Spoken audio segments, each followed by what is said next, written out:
The schedule you've had today has been most interesting. I wish I could have been here. Coincidentally, we were actually voting on a bill on nuclear energy research through our science committee just this afternoon. It took up much of our day.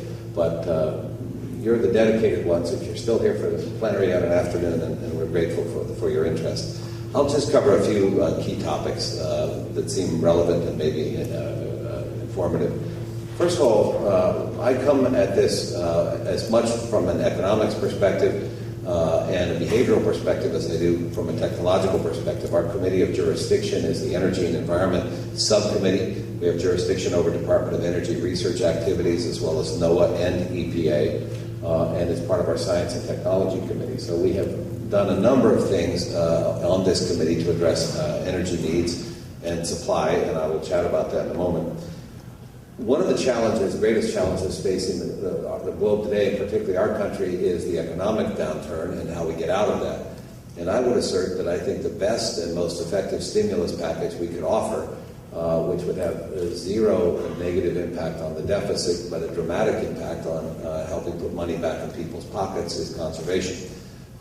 Very simple math reveals that if we could cut our fuel use, diesel and gasoline, by just 10%, which is actually pretty easy to do, we would put $50 billion back in the pockets of the American people. That would be a $50 billion stimulus effect to the economy. It would have dramatic impact in terms of lowering ocean acidification and greenhouse gas emissions, and it would not cost the taxpayer a cent, no deficit impact on the negative side.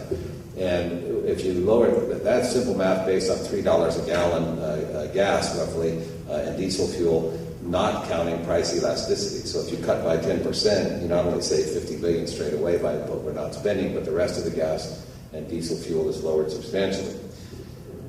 You all saw the failure of the cap-and-trade bill to pass into law in the U.S. There are a couple of reasons for that failure. First, it did, as you may know, pass the House of Representatives, but just to put it into a little context. First, the American people were not persuaded. I reluctantly voted for the bill, not because I don't believe we need to do so. When I say reluctant, it was reluctant not because I'm not convinced that we have to address ocean acidification and climate overheating, but because I thought it was not the best way to do it. Secondly, tremendously good news, I think, is the America Competes Act, which passed out of our Science Committee, written by our excellent chairman, Bart Gordon from Tennessee. The America Competes Act established what is called ARPA-E. Most folks in this room probably know ARPA-E, based on the DARPA model, which is our Defense Advanced Research Project Agency, which had created such things as the Internet, GPS, stealth technology, and other things.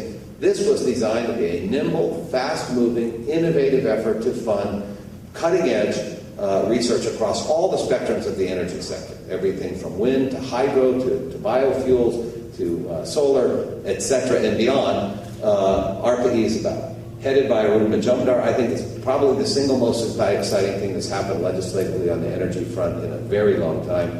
If you want to see some of the spectrum of energy technologies funded by ARPA-E, you can go onto their website. It is tremendously exciting, and I personally believe the breakthroughs will come there.